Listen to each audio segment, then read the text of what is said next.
और स्टेट आने वाले एग्जामिनेशन के लिए, और साथ ही साथ जो बिहार एसएससी का एग्जामिनेशन देने जा रहे हैं इंटर लेवल का, उनका भी आप इसका उसके लिए भी इम्पोर्टेंट रहेगा। चलिए पहला क्वेश्चन सीधे टाइम वेस्ट करते हुए, पहला क्वेश्चन इस तरह से, वीडियो को फर्स्ट टाइम आए लाइक करके सब्सक्राइब करके वीडियो को शेयर कर दीजिएगा जिन लोगों को जरूरत होगी। भारत का विस्तृत है किस तरह से है, तो आपका ये सारे देख सकते हैं अक्षांश, ये डिग्रियाँ आपको याद रखनी चाहिए। तो उपयुक्त में से कोई नहीं है, आपका बीपीएससी 39th में प्री में क्वेश्चन पूछा गया था। भारत की मुख्य भूमि का विस्तार उत्तर पूर्वी गोलार्ध में 8 डिग्री 4 मिनट उत्तर से 37 डिग्री 6 मिनट उत्तरी अक्षांश तथा इसको अगर पूर्वी और पश्चिमी में करेंगे तो 68 डिग्री 7 मिनट से पूर्व होता है और 97 डिग्री 25 मिनट पूर्वी देशांतर के मध्य आता है। कर्क रेखा भारत के लगभग बीचों बीच से गुजरता है। आप जरूर कमेंट बॉक्स में बताइएगा किन राज्यों से होकर गुजरती है या कितने राज्यों से होकर गुजरती है, और बीचों बीच इसका डायग्राम बना के कोशिश कीजिएगा प्रैक्टिस करने का। नेक्स्ट क्वेश्चन चलते हैं, ये आपका सीधे आपका आकलन संबंधित है। जितने भी हम अभी वीडियो बना रहे हैं आपकी तैयारी कितनी है, एक आपको जांच भी कर सकते हैं, चेक कर सकते हैं कि मेरी तैयारी कितनी है। अदरवाइज थ्योरी अगर इसको हम पढ़ेंगे पूरा विस्तार से तो थोड़ा टाइम ज़्यादा लगेगा। आप लोग आगे बढ़ते हैं, सीधे अभी क्वेश्चन आंसर करेंगे। चलिए, भारत का क्षेत्रफल के संसार के क्षेत्रफल का 2.4% है, यानी पूरा अगर संसार मान लीजिए आपका 100% है, इसमें मात्र इतना भाग है जो कि इंडिया भाग बनाता है, 2.4 भाग अनुमानतः। परंतु इसकी संपूर्ण मानव जाति का कितना परसेंट है, संपूर्ण मानव जाति 94 का है, तो उसी के अनुसार बताया गया। हालांकि संख्या बढ़ गई है तो उसमें जो बताई गई थी 17% बताई जाएगी रही जनसंख्या के हिसाब से। आगे कंटिन्यू करते हैं। भारत का क्षेत्रफल जो है 32,87,267, अगर आप इंग्लिश में देखेंगे 32,87,263 वर्ग किलोमीटर, जो संसार के समस्त क्षेत्र स्थलीय क्षेत्रफल यानी जो स्थल है, टोटल भूभाग में आपको पता है स्थल भी है, जल भी है और वन भी है, तो इसमें सिर्फ स्थलीय भाग का जो है 2.4% है, जबकि भारत में संपूर्ण विश्व का 16.5 जनसंख्या निवास कर रही है, जो कि 1999 की जनसंख्या के आधार पर ये बताई जा रही है। निकटतम जो आंसर है 16.5 एक है, यानी इससे ऊपर वाला भाग लेंगे तो 17% मांगेंगे। यह था निकटतम जो विकल्प भी होगा। जबकि वर्तमान संदर्भ में देखेंगे तो अभी जो संख्या बढ़ करके मैंने बताया कि बढ़ गई जनसंख्या, तो अभी 17.5 है। अगर नियर बाइज आपको 17.5 हो या 18 हो तो दोनों में से कोई ऑप्शन मिलेगा तो आप उसको टिक करके आगे बढ़ सकते हैं। One liner. चलिए नेक्स्ट क्वेश्चन पर चलते हैं। भारतीय मानक समय IST इंडियन स्टैंडर्ड टाइम जिसको कहते हैं, एवं ग्रीनविच टाइम जिसको कहते हैं GMT, यानी ग्रीनविच माध्यम समय के बीच में अंतर कितना है, तो 5.5 घंटा। देखिए प्लस में भी है माइनस में, तो ध्यान देना है। तो आपको 5.5 घंटा हम आगे हैं तो इसलिए प्लस दिया गया, ठीक है। भारतीय मानक समय Indian standard time IST 82 degree 30 minute पूर्वी देशांतर से लिया जाता है। तो आई होप समझ पाए होंगे। यह देशांतर रेखा जो है प्रयागराज से के मिर्ज़ापुर से होकर गुजरती है, और ये क्वेश्चन आता है। देखिए एक्स्ट्रा फैक्ट्स आपको इसलिए हम कंटिन्यू कराते हैं एक से एक क्वेश्चन, ताकि आपके क्वेश्चन छूटे ना, क्योंकि आपका क्वेश्चन तो रिपीट बहुत कम चांसेस है कि होती है, मैक्सिमम चांसेस लगभग उसका अगर रिपीट भी होगी तो 20 से 30% होगी, लेकिन जो हम एक्स्ट्रा फैक्ट बताते हैं नो डाउट उससे 50% से ज़्यादा आपके क्वेश्चन यहाँ से आएंगे। तो इसको ज़रूर से सुनिएगा, ध्यान से सुनिएगा। साथ अगर आपके पास पेन और नोट है तो उसका नोट भी बनाते चल जाएगा शॉर्ट फॉर्मेट पे, पूरा बुक नहीं छापना है, शॉर्ट फॉर्मेट में लिख दीजिएगा कि IST और GMT के बीच में डिफरेंस कितना है, तो 5.5 घंटे का प्लस में है, यानी आगे हैं हम लोग। यह देशांतर रेखा प्रयागराज से के मिर्जापुर से होकर के गुजरती है। यह मानक समय जो होता है भारतीय मानक समय IST ग्रीनविच से 5.5 घंटा 30 मिनट आगे है। देखिए वर्ड क्या है, आगे है, ठीक है। इसको जरूर ध्यान दीजिएगा, या स्क्रीनशॉट आप लेकर के रख सकते हैं। नेक्स्ट क्वेश्चन बताइएगा, आई होप कि क्लियर और दिख रहा होगा। हुंडू प्रपात निर्मित है, कहाँ पर निर्मित है, तो ये सुवर्ण रेखा स्वर्ण रेखा नदी पर ये वर्ण आपको देखने को मिलेगा। चलिए आगे कंटिन्यू करते हैं, इसकी व्याख्या देखते हैं। सारे ये जो क्वेश्चन है अभी 94 95 का चलेगा, उसके बाद फिर अभी लेटेस्ट का। हुंडू प्रपात जो है आपका रांची से 45 किलोमीटर दूर पर सुवर्ण रेखा पर नदी पर स्थित है। इसकी ऊंचाई जो है 320 फीट है, लगभग 98 मीटर के आसपास इस संख्या बताई जा रही है। चलिए, जितने भी लोग अभी कनेक्टेड हैं सभी लोग वीडियो को लाइक कर दीजिएगा, शेयर कर दीजिएगा अपने अपने जहाँ भी आप व्हाट्सअप टेलीग्राम ग्रुप में, या फिर आप मेरे ही टेलीग्राम ग्रुप में जुड़े होंगे या नहीं जुड़े होंगे तो ज़रूर ज्वाइन कर लीजिएगा। और इस वीडियो के डिस्क्रिप्शन में आपको लास्ट में जाकर के सारे व्हाट्सअप और टेलीग्राम का लिंक आपको प्राप्त हो जाएगा, वहाँ से जुड़ जाएगा। वहाँ पर आपको PDF notes time to time आपको करंट अफेयर का सारे नोट्स आपको मिलता जाएगा, और फाइल सेक्शन में सारी चीज़ उपलब्ध है। भारत की सर्वोच्च चोटी क्या है? सर्वोच्च चोटी कौन सी है? तो ऑप्शन आपको दिख रहे होंगे, mount Everest, Kanchenjunga, Godwin Austen, या फिर आपका नंगा पर्वत। ये देख सकते हैं रिपीट हुआ है क्वेश्चन। 98 में भी मैंने बताया जैसे 20% 30% क्वेश्चन रिपीट होती है, तो डायरेक्ट क्वेश्चन ही रिपीट होगी एज इट इज। तो इसका गॉडविन ऑस्टिन इसका आंसर है। और हिमालय पर्वत की श्रेणियों की ऊंचाई और संबंधित देश इस प्रकार है। माउंट एवरेस्ट जिसको कहते हैं 8848.86, सिर्फ इतना भी याद रखिएगा तो चलेगा, 8848, ठीक है। या फिर आपको नहीं कुछ याद होता, शॉर्ट टर्म बता देता हूँ आपको, ये 4 बार 8 याद रखिएगा, 3 बार 8 याद रखिएगा, उसके बीच में इसका आधा कर दीजिएगा, ठीक है। तो 8848, ठीक है, ये आपका है, नेपाल में पड़ता है माउंट एवरेस्ट आपका। गॉडविन ऑस्टिन जो है K2 के नाम से जानते हैं, इससे आपका ये इंडिया का है, ये नेपाल में है। अगर इंडिया या नेपाल अगर साथ में लेंगे तो सबसे ऊपर आएगा माउंट एवरेस्ट। लेकिन क्वेश्चन पूछा गया भारत की सर्वोच्चतम चोटी है, तो K2 ये है 8611 भारत में पड़ता है। कंचनजंगा आपका ये भी भारत में है, इससे थोड़ा कम है 8598। उसके बाद आता है मकालू 8463, ये नेपाल में पड़ता है। स्पष्ट है गॉडविन ऑस्टिन भारत की सर्वोच्च पर्वत चोटी है। ये भारत के केंद्रशासित प्रदेश कहाँ पर पड़ता है? तो लद्दाख में पड़ता है। अभी ये इससे पहले ये लद्दाख जम्मू कश्मीर का भाग हुआ करता था, लेकिन अभी केंद्र शासित प्रदेश UT बना दिया गया है। इस क्षेत्र पर पाकिस्तान का अवैध कब्जा है, अभी भी पाकिस्तान के कब्जा में है और ये अवैध है। आगे बढ़ते हैं नेक्स्ट क्वेश्चन पर। चलिए, हिमालय में हिम रेखा निम्न के बीच से होती है, तो कहाँ से होती है आप बताइएगा कमेंट बॉक्स में, ABCD आप इसको जरूर बताइएगा। चलिए, इसका आंसर है A, 4300 से लेकर के 6000 मीटर के पूर्व में होता है, और ये हिम रेखा के से नीचे। हिमालय में हिम रेखा निम्न के बीच में होती है, तो इसके बीच में जितनी भी आती है पूर्व में, इसको हिम रेखा कहते हैं। अब इसके बारे में विस्तार से थोड़ा जान लेते हैं। चलिए, इस तरह से हिमालय के विभिन्न भागों में हिम रेखा जो कि स्नो लाइन की ऊंचाइयों को भिन्न भिन्न पाई जाती है, परंतु औसत हिम ऊंचाई उत्तरी भाग पर 5500 से लेकर के 6000 और महान हिमालय के दक्षिणी भाग पर 4500 से 6000 के उच्च में पाई जाती है। इसी प्रकार पश्चिमी हिमालय की औसत रेखा हिम रेखा का 5800 मीटर और पूर्वी हिमालय में 4300 मीटर पाई जाती है।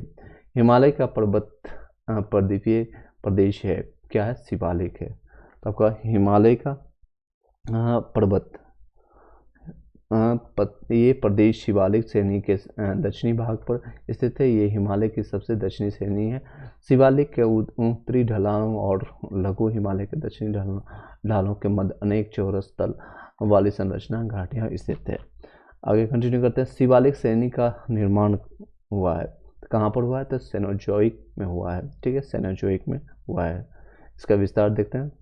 शिवालिक का बाह्य हिमालय का निर्माण आज से लगभग 5 से लेकर के 1.5 मिलियन वर्ष पूर्व, यानी कि बहुत साल पुराना है, प्लेन्स अर्थात सेनोइक युग में हुआ था।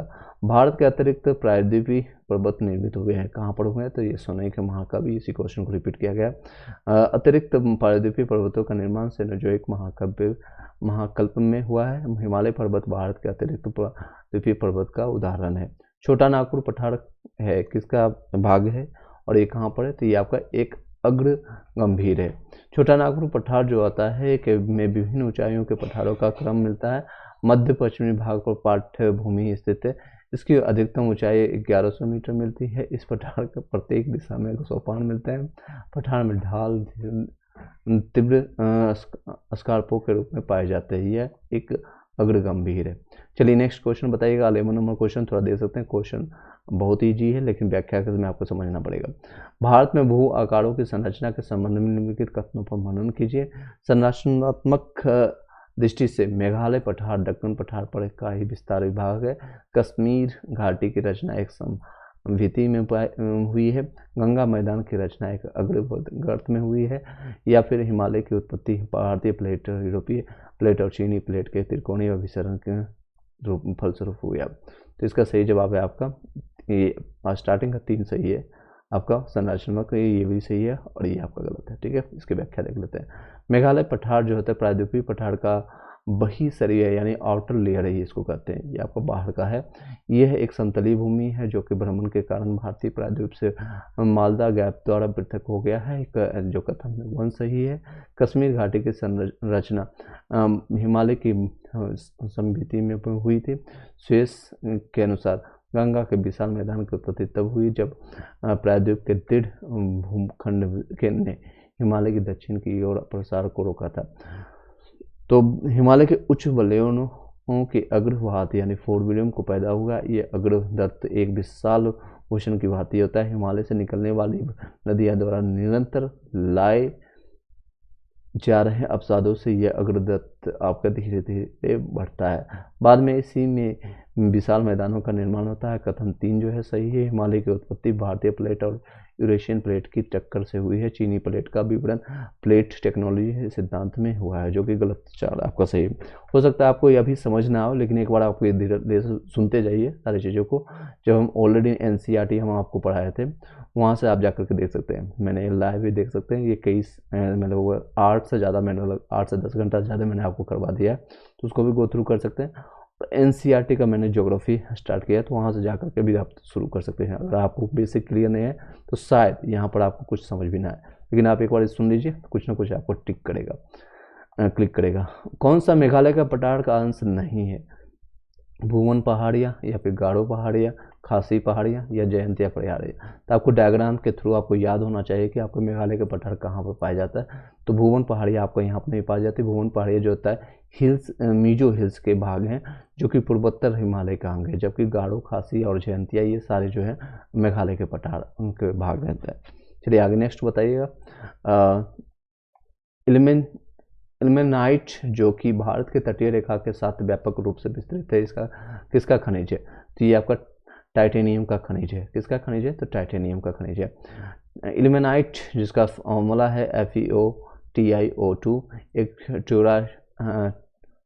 टूटाइल यानी TiO2 टाइटेनियम के 2 प्रमुख खनिज है। यह खनिज भारत के तटीय क्षेत्रों में सौराष्ट्र यानी कि गुजरात में से लेकर के दीघा घाट पश्चिम बंगाल के विस्तृत क्षेत्र में पाया जाता है। भारत की तट रेखा है कितनी लंबी है? तो इसमें ये सारे विकल्प जो हैं गलत हैं। इसमें सही जो है आपका 5422.6 किलोमीटर है। भूमि जो है आपका मुख्य भूमि से दूर और कुल तट की लंबाई जो है लगभग 2094 किलोमीटर है। भारत की संपूर्ण तट रेखा अर्थात द्वीपों की संख्या जो है 7516.6, जो कि ऑप्शन में कहीं नहीं है, अतः ये कोई भी विकल्प सही नहीं है। महाराष्ट्र एवं कर्नाटक में पश्चिमी भी घाट खाली जगह कहलाते हैं, तो आपका सह्याद्री के नाम से जाने जाते हैं। क्या चीज़ के नाम जानते हैं? सह्याद्री के नाम से जानते हैं। हाय मीना कुमारी, आप कुछ बोलना चाहते हैं, पूछना चाहते हैं, आप पूछ सकते हैं। हाय, चलिए हेलो। नेक्स्ट है ये पश्चिमी घाट के महाराष्ट्र, गोवा, कर्नाटक में सह्याद्री के नाम से जाना जाता है। इसकी ऊंचाई जो लगभग 1200 मीटर है। ये केरल में सहपर्वतम के नाम से जाना जाता है। सहपर्वतम के नाम से जाना जाता है। नेक्स्ट चलते हैं। वह दर्रा जो सर्वाधिक ऊंचाई से अवस्थित है वो क्या है? तो आपका इसमें से एक से अधिक होगा, क्योंकि जो जिला भी है रोहतांग, नाथुला या फिर खैबर। इसके देखिए व्याख्या को सुनने की कोशिश करते हैं। दिए गए विकल्प में नाथुला जो सर्वाधिक ऊंचाई में अवस्थित है। नाथुला की ऊंचाई जो है 14,450 फीट है, और इसको मीटर में कन्वर्ट करेंगे तो आपका 4,404 मीटर है। जो जिला की ऊंचाई जो है 11,578 फीट है। रोहतांगा की दर्रा की आपका है 13,044 फीट है। 3,000 आपको फीट ही नहीं याद है तो मीटर भी याद कर सकते हैं, लगभग 4,000 मीटर। और खैरव की दर्रा जो है 3510 फीट है। परंतु भारत का सर्वाधिक ऊंचाई में अवस्थित दर्रा जो है यांगलिक दीवान है, जो कि 5890 मीटर है। चूँकि विकल्प में उपस्थित में कोई भी नहीं है, इसलिए आपका ई दिया गया है। इनमें से कोई भी नहीं है, ठीक है, नॉन ऑफ दीज। लक्षद्वीप टापू अवस्थित है, तो आपको लक्षद्वीप जो है आपको दक्षिण पश्चिम भारत में स्थित है। लक्षद्वीप जो है आपके अरब सागर में द्वीपों का समूह है, भारत का एक केंद्र शासित प्रदेश भी है। इसका कुल क्षेत्रफल का 32 किलोमीटर जो है वर्ग किलोमीटर। लक्षद्वीप के अधिकांश द्वीप द्वारा प्रवाल द्वारा उत्पत्ति के हैं। लक्षद्वीप समूह में द्वीपों की कुल संख्या जो है 36 है, जबकि इनमें से केवल 10 ही आबाद है, यानी 10 पर ही है। और उसके बाद लक्षद्वीप के सबसे उत्तरी द्वीप को मिनी द्वीपी और सबसे दक्षिणी द्वीप समूह को मिनिकॉय कहते हैं। मिनिकॉय शेष द्वीपों से 9 डिग्री चैनल पर द्वारा पृथक होता है। कवारती लक्षद्वीप की राजधानी है, जो कि कवारती द्वीप पर भी स्थित है। चलिए नेक्स्ट, इसको सुन लीजिएगा एक बार क्लिक कीजिएगा, तो इसका एमसीक्यू जो भी आप बीपीएससी के लिए एग्जामिनेशन के लिए जा रहे हैं या बिहार एसएससी के लिए, इसी से संबंधित क्वेश्चन आता है। कई लोग समझ नहीं पाते हैं, तो जब एनसीईआरटी आप पढ़ेंगे या फिर आप सुनेंगे, और मैं उसका एक कवर करवा दूंगा जल्दी, तो उससे थोड़ा आप समझ पाएंगे, क्योंकि ये आपका ज्योग्राफी थोड़ा साइंस की तरह है, आपको लिंक करना पड़ेगा। चलिए, द्वीपों का समूह लक्षद्वीप द्वारा है प्रवाल उत्पत्ति कहता है, बाकी कोई आपका काम का नहीं है। सेम चीज़ों को मैंने बता दिया। लक्षद्वीप में द्वीपों की संख्या अभी मैंने बताया 36 है, ठीक है, ये आपको इसको नोट करिएगा, दूसरे पेन से बता देता हूँ। चलिए, ये देख सकते हैं द्वीपों की संख्या कितने है, 36 है। तो इसमें लक्षद्वीप में द्वीप की संख्या कितने हैं, मैंने व्याख्या से बताया कि बहुत क्वेश्चन रिपीट होते हैं। और नेक्स्ट है विदर्भ। विदर्भ एक प्रादेशिक नाम है भारत में, यह क्या है, ये महाराष्ट्र का अंग है। विदर्भ से ही आने वाला था गोविंदा वहीं का रहने वाला है, और वहीं से स्ट्रगल करके फिर महाराष्ट्र यानी कि मुंबई, जो कि माया की नगरी में आपको प्रवेश किया और हीरो बना। विदर्भ, इससे नाम याद कनेक्ट कर सकते हैं। नेक्स्ट है विदर्भ जो है महाराष्ट्र राज्य का उत्तर पूर्वी प्रादेशिक क्षेत्र है। आगे देखिए, सारा बीपीएससी पीसीएस का पूर्वावलोकन हम करवा रहे हैं आप लोग के लिए। नेक्स्ट चलते हैं, आपका निम्नलिखित में से किस राज्य में सर्वाधिक क्षेत्र वनों के अंतर्गत पाया जाता है। ये क्वेश्चन बहुत इंपॉर्टेंट है। तो आपका ऑप्शन है हिमाचल प्रदेश, असम, आंध्र प्रदेश, अरुणाचल प्रदेश। तो इसके अनुसार जो विकल्प में दिया हो, इसके अनुसार आपका अरुणाचल प्रदेश एपी आएगा, लेकिन उपयुक्त विकल्प में वन जो आता है भारत वन रिपोर्ट 2017 के अनुसार, क्योंकि 17 में आया था, बीपीएससी 63 में क्वेश्चन पूछा गया है। तो सर्वाधिक अरुणाचल प्रदेश का सर्वाधिक क्षेत्र है वनों के अंतर्गत आता है। भारत वन रिपोर्ट 2017 के अनुसार सर्वाधिक वन रिपोर्ट वाला अभी राज्य जो है मध्य प्रदेश में, इसमें विकल्प नहीं है, तो आप इसी को लगा सकते हैं। हालांकि ई भी ऑप्शन है आपका, इनमें से कोई भी नहीं। वन रिपोर्ट 2021 के अनुसार लेटेस्ट वाला आप जरूर देख के जाइएगा, अभी जो करंट का है। अभी के अनुसार देखेंगे तो वनों की जो रिपोर्ट है मध्य प्रदेश में सबसे ज़्यादा है, लगभग 25% के आसपास, 77,493 वर्ग किलोमीटर। अरुणाचल प्रदेश में 11 कम है उससे, यानी लगभग 66,431 वर्ग किलोमीटर, जिसका अपने क्षेत्रफल का 80% के आसपास में है, इसलिए। नेक्स्ट है छत्तीसगढ़ में आपका है 55,717 वर्ग किलोमीटर, 41% है। उड़ीसा आपका लगभग 52,000 के आसपास, और महाराष्ट्र में है 50,000 के आसपास में। नेक्स्ट क्वेश्चन बताइएगा आप लोग, निम्नलिखित में से किस पहाड़ी पर पूर्वी घाट पश्चिमी घाट से मिलता है। तो आपका ये नीलगिरी पहाड़ी पर मिलता है। नीलगिरी पहाड़ी जो है भारतीय प्रायद्वीप के पूर्वी घाट और पश्चिमी घाट के मिलन बिंदु पर होती है। तो याद रखिएगा, मिलन बिंदु कहाँ पर है, पूर्वी घाट को और पश्चिमी घाट से मिलाता है, तो नीलगिरी पहाड़ी पर मिलता है। चलिए नेक्स्ट पेन का यूज करते हैं। देख सकते हैं नीलगिरी पहाड़ी के ब्लू माउंटेन भी कहा जाता है इसको, नीलगिरी पहाड़ी को। इसकी सर्वाधिक ऊंची जो चोटी है दोधा बेटा, लगभग 2637 मीटर ऊंचाई है इसकी। कन्याकुमारी से सटी पहाड़ियाँ कौन सी है, तो कन्याकुमारी में काडोरम पहाड़ी है, और यहाँ पर एक टूरिस्ट प्लेस भी है, काडोरम पहाड़ियाँ हैं। पश्चिमी घाट पर्वत हिमालय के बाद भारत की दूसरी सबसे लंबी पर्वत है। इसकी लंबाई करीब 1500 किलोमीटर है। इसके सह्याद्री के नाम से भी जाना, इसको इसे ही सह्याद्री के नाम से जाना जाता है। नीलगिरी पहाड़ी एक स्थलकृत ग्रांड है, जहाँ पूर्वी घाट एवं पश्चिमी घाट पर्वत मिलते हैं। नीलगिरी का सर्वोच्च शिखर दोहा बेटा, आपके दोधा बेटा, जो कि दक्षिण भारत का दूसरा सर्वोच्च शिखर है। दक्षिण भारत का सर्वोच्च शिखर अन्नामुड़ी और अन्नामलाई जिसको पर्वत कहते हैं, इसी का उपनाम है, और यह नीलगिरी के दक्षिणी में पड़ता है। अन्नामलाई के दक्षिण में कार्डोरम यानी कि इलायची की पहाड़ी, जो कि कन्याकुमारी के नज़दीक स्थित है। आई होप कि क्लियर हो पाया होगा। एक बार दो और सुन लीजिएगा दोबारा, कोई बात नहीं। क्षेत्रफल के क्रम में भारत के 3 बड़े राज्य हैं। तो क्षेत्रफल सबसे ज़्यादा आपको राजस्थान में मिलेगा, उसके बाद मध्य प्रदेश, फिर महाराष्ट्र, और इसी क्रम में आप बिहार का भी क्रम जान लीजिएगा किस क्रम में आता है। 12 नंबर पर आता है शायद, आप अपने कमेंट बॉक्स में जरूर बताइएगा किस नंबर पर, और जनसंख्या के दृष्टिकोण से कितने नंबर पर आता है, सबसे ज़्यादा घना जनसंख्या कहाँ पर है ये भी जान लीजिएगा। क्षेत्रफल की दृष्टि से भारत के 3 बड़े राज्य इस क्रम में है, जिसके क्षेत्रफल सबसे ज़्यादा है 3,42,000 239 वर्ग किलोमीटर राजस्थान का है, और इससे कम है आपका 3,08,252 वर्ग किलोमीटर मध्य प्रदेश का। महाराष्ट्र का इससे ठीक 1,000 कम 3,07,713 वर्ग किलोमीटर। भारत में जनसंख्या देखिए, अभी क्वेश्चन मैंने बताया आपको, तुरंत क्वेश्चन आ गया।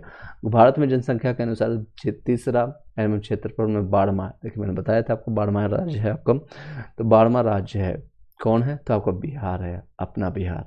बिहार है जनसंख्या की दृष्टि से भारत का तीसरा सबसे बड़ा राज्य है।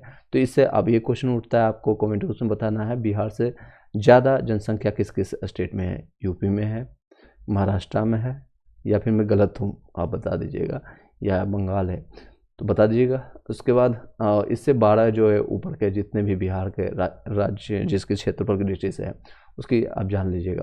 क्षेत्रफल की दृष्टि से 12वां इनका राज्य बड़ा है, और तेलंगाना के गठन के बाद क्षेत्रफल की दृष्टि से बिहार का स्थान अब 13वां हो गया। तेलंगाना आपका जब बना है उसके बाद, अब कब बना है आप बताइएगा कमेंट बॉक्स में। उसके बाद ये 13वां स्थान पर आ गया, 12वें स्थान पर तेलंगाना है, 13वें पर बिहार आ गया। परंतु जम्मू कश्मीर के पुनर्गठन के पश्चात बिहार का स्थान पुनः 12 आ गया, तो वापस अपने पुरानी स्थिति पर आ गया। तो 12 भी अगर ऑप्शन में रहेगा या 13 रहेगा, दोनों में से कोई ऑप्शन रहेगा लगा सकते हैं, लेकिन आप करंट अभी जो लेटेस्ट जो है तो 12 ही मान के चलिएगा, क्योंकि इसका भी जम्मू कश्मीर के पुनर्गठन यानी कि जो यूटी बनने के बाद तो काफ़ी समय हो गया है इसका। ठीक है, नेक्स्ट क्वेश्चन बताइएगा। भारत के निम्नलिखित भागों में द्रविड़ीय प्रजाति मुख्यतः कहाँ पाई जाती है? द्रविड़ प्रजाति सबसे ज़्यादा आपको दक्षिण भारत में पाई जाती है। नहीं कुछ याद आता है तो राहुल द्रविड़ को याद कर लीजिएगा, क्रिकेटर और द बॉल के नाम से फेमस होने वाले, जो सबसे बढ़िया बॉल, ये तो कहाँ का रहने वाले, तो दक्षिण भारत के, साउथ इंडियन। द्रविडियन प्रजाति जो होता है यानी द्रविडियन रेसेज मुख्य रूप से भारत के दक्षिणी भाग में संकृतित है। यह द्रविड़ भाषा परिवार से संबंधित है और इसमें तमिल, कन्नड़, मलयालम, तेलुगु और तुलु प्रमुख है। द्रविडियन प्रजाति के लोग मध्य भारत और दक्षिण पूर्वी भारत में भी बिखरे हुए हैं। चलिए नेक्स्ट क्वेश्चन बताइएगा आप लोग। निम्नलिखित में से किस राज्य में जनजातीय समुदाय की पहचान नहीं की गई है? तो आपका जैसे महाराष्ट्र है, छत्तीसगढ़ है, कर्नाटक है, हरियाणा है, तो हरियाणा में जनजातीय समुदाय की पहचान नहीं की गई है, और ये हरियाणा आपको, चलिए देख सकते हो वर्ष 2011 की जनगणना के अनुसार पंजाब, हरियाणा, चंडीगढ़, दिल्ली और पुडुचेरी में जनजातीय समुदाय की पहचान नहीं की गई। हालांकि ऑप्शन में सिर्फ और सिर्फ हरियाणा दिया हुआ था, इसलिए हम हरियाणा टिक किए हुए थे। यहाँ पर आंसर 2015 के पीटी में क्वेश्चन पूछा गया था, और अभी उसमें ऑप्शन में 4 ही विकल्प दिया जाता था, यानी ABCD, और उसमें निगेटिव मार्किंग नहीं हुआ करता था, इसलिए आपको कोई ना कोई एक आंसर चूज करना था। अभी आपको मिलेगा एक और ऑप्शन, ई ऑप्शन, यानी नन ऑफ दीज या एक से अधिक। तो इसलिए ये सारी चीज़ें आप जान लीजिए, पंजाब, हरियाणा और चंडीगढ़ ये, और दिल्ली और पुडुचेरी, ये 6 जगह हैं। ये यूटी आता है और ये भी यूटी में आता है। तो इसमें बाकी आप ये राज्यों में जनजातीय समुदाय की पहचान नहीं की गई। भील जाति कहाँ पाई जाती? बहुत इंपॉर्टेंट क्वेश्चन है। भील जाति जो है महाराष्ट्र में।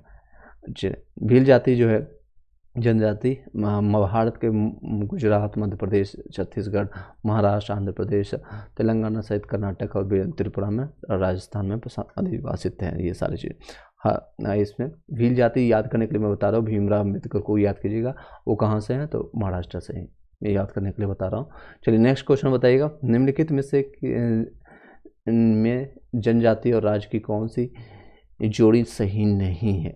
ऑप्शन है आपका भील गुजरात, गद्दी आपका हिमाचल प्रदेश, कोटा आपका तमिलनाडु, टोडा आपका केरल। उपयुक्त में से कोई नहीं, तो बताइएगा कौन सा सही है? तो इसमें सही जो आपका टोडा है आपका केरल से नहीं है, बल्कि ये कहीं और से बताते हैं। आपका टोडा जो है आपका तमिलनाडु से, ठीक है, टोडा आपका तमिलनाडु से।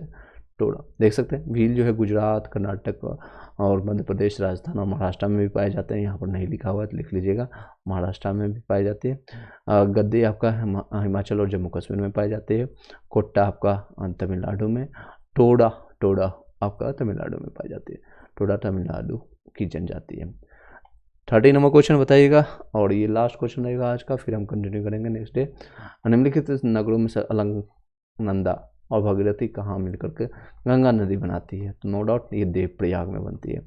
देवप्रयाग जो है उत्तराखंड के टिहरी गढ़वाल जिले में, और एक गढ़वाल एक जाति भी है, गढ़वाल जिले में स्थित प्रसिद्ध तीर्थ स्थल है। यह अलकनंदा और भागीरथी नदियों के संगम पर स्थित है। इसी संगम स्थल के बाद नदी को गंगा नाम से जाना जाता है। देवप्रयाग उत्तराखंड के 5 प्रयागों में से एक है।